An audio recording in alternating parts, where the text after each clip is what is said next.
This is Anonymous. In this video, we will talk about an advanced bidding strategy. Let's start.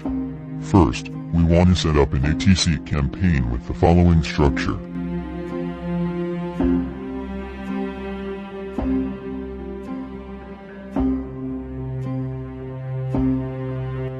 Second, we want to let the campaign spend $50. If it doesn't get any sales, turn it off and move on. If it is break even or profitable, I will move to the next step. On day 2 we will set up a complete payment campaign. On this campaign we will go all in to determine if the product is really a winner or not. Use the following structure to set up the campaign.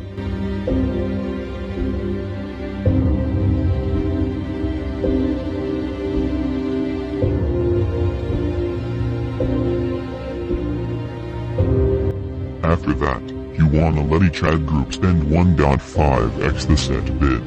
For example, if the bid of the ad group is $10, you want it to spend $15 before judging. Next, if it spends 1.5x the bid with no sales, I will cut it off.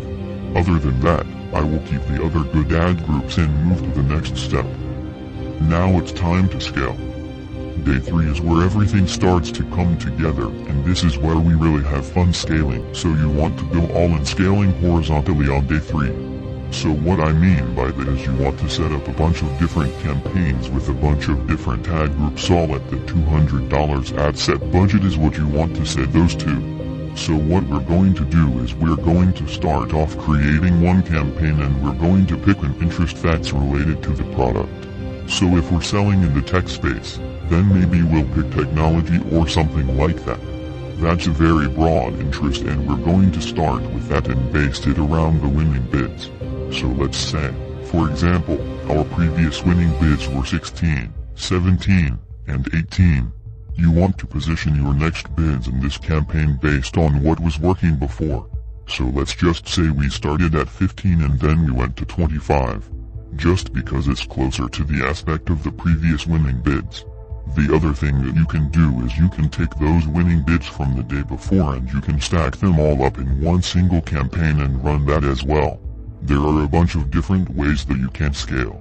The most common one that I see that works the best is separating the interests, so just do an interest and then doing a slightly different bid in between them.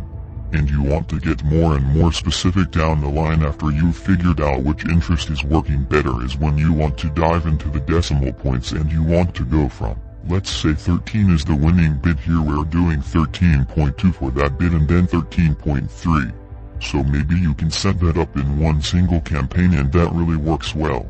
And then you'll get it down to the exact bid that's working the best for that particular interest in that particular campaign, and you can isolate it even further.